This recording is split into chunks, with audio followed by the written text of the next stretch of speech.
In a world where family dinners can sometimes feel more like battlegrounds, I found myself at the center of an explosion that had been years in the making.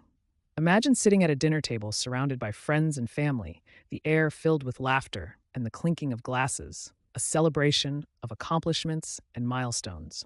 That was the scene before everything changed. I'm 18 now, but let's rewind to when I was 16, a time when the word home felt more like a battleground than a sanctuary. My relationship with my mother has always been turbulent, to say the least. After a particularly heated argument, I did what many might consider unthinkable. I ran away from home. That week away was a blur, a mix of freedom and fear. But eventually, a call from my middle brother brought me back to the fold. Fast forward to today, or rather to that fateful dinner. The evening started off well enough, with a family friend congratulating me on getting into the university of my choice. It was a big deal, not just for me, but for my entire family. I was basking in the glow of achievement, proud to be the first in my family to go to university. That's when the conversation took a turn. Another person chimed in, saying they would love to have a child like me. My mother, however, couldn't let the moment pass without adding her own twist. She said I wasn't a good child, that I was selfish and self-centered. She brought up the time I ran away from home, a story she recycles every time someone compliments me. The room fell silent, the awkwardness palpable as all eyes turned to me. I couldn't hold back any longer. Years of frustration and hurt bubbled to the surface, and I exploded.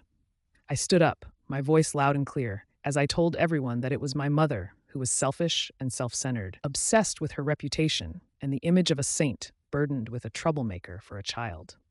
I questioned why she never reflected on the reasons behind my actions, choosing instead to broadcast them to the world to gain sympathy. I revealed that my two older brothers shared my sentiments. Then, without another word, I left and went home.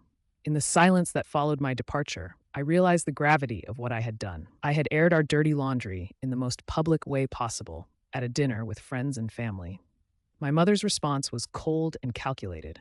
She left me a note saying that if I thought she was such a bad mother, she would start acting like one by making me pay rent.